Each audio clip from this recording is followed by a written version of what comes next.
সমিতি নিৰ্দেশ মৰ্মে আজি শদিয়া মহকুমাৰ সমিতি আৰু ৰাইজৰ সহযোগত আজি এই জোৰ সমদল ল'বলগীয়া হৈছে, যিহেতু চৰকাৰে আমাক বাধ্য কৰাইছে। আজি 6 জনগোষ্ঠীয়ে আজি 2016 চনতে তেখেতে আমাৰ জনজাতি মৰ্যাদা প্ৰদান কৰিম বুলি কৈছিলে নৰেন্দ্ৰ মোদী ডাঙৰীয়াই, কিন্তু আজি তাৰিখলৈকে তেখেতলোকে আমাৰ 6 জনগোষ্ঠী ঐক্য মঞ্চক কিন্তু আজি তাৰিখলৈকে আমাৰ জনজাতি মৰ্যাদা প্ৰদান কৰা নাই। আমাক সদায় লালিপপ দি ঠগি আহিছে।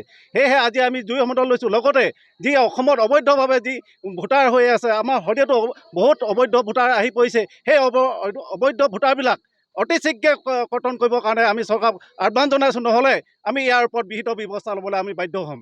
লগতে চৰকাৰখনে আমাক যি অসমীয়া জাতিটোক সুৰক্ষিত কৰিম বুলি জাতি মাতি স্বাৰ্থৰ ক্ষেত্ৰত তেখেতলোকে গাড়ীত বহিছিলে, কিন্তু আজি সেই চৰকাৰখনে আজি অসমীয়া জাতিটোক নিঃশেষ কৰিবৰ কাৰণে তেখেতলোকে চেষ্টা কৰিছে। এয়া আমি কোনো পৰ্যায়ে আমি টাই আহোম ছাত্ৰ সন্থাই মানি নলওঁ। ইয়াতকৈ আমি জংকী আন্দোলন কৰিবলৈ বাধ্য হ'ম।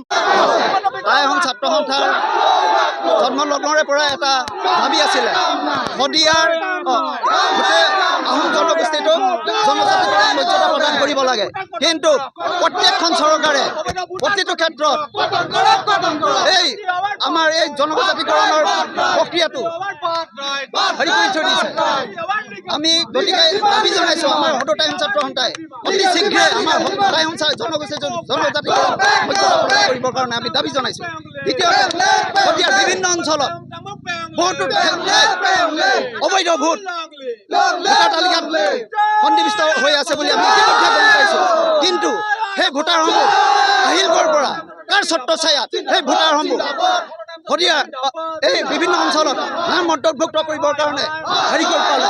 গতিকে সেই কালপিতসমূহক যিসকলে সেই ভোটাৰসমূহ নাম অন্তৰ্ভুক্ত কৰাৰ ক্ষেত্ৰত সহায় সহযোগ কৰিছে, সেই ভোটাৰসমূহ অতি শীঘ্ৰে তেনে ব্যক্তিক অতি শীঘ্ৰে কৰায়ত্ব কৰি আইনীভাৱে বিচাৰ কৰিবৰ কাৰণে আমি শদিয়া টাই আহোম ছাত্ৰ সন্থাই দাবী জনাইছোঁ।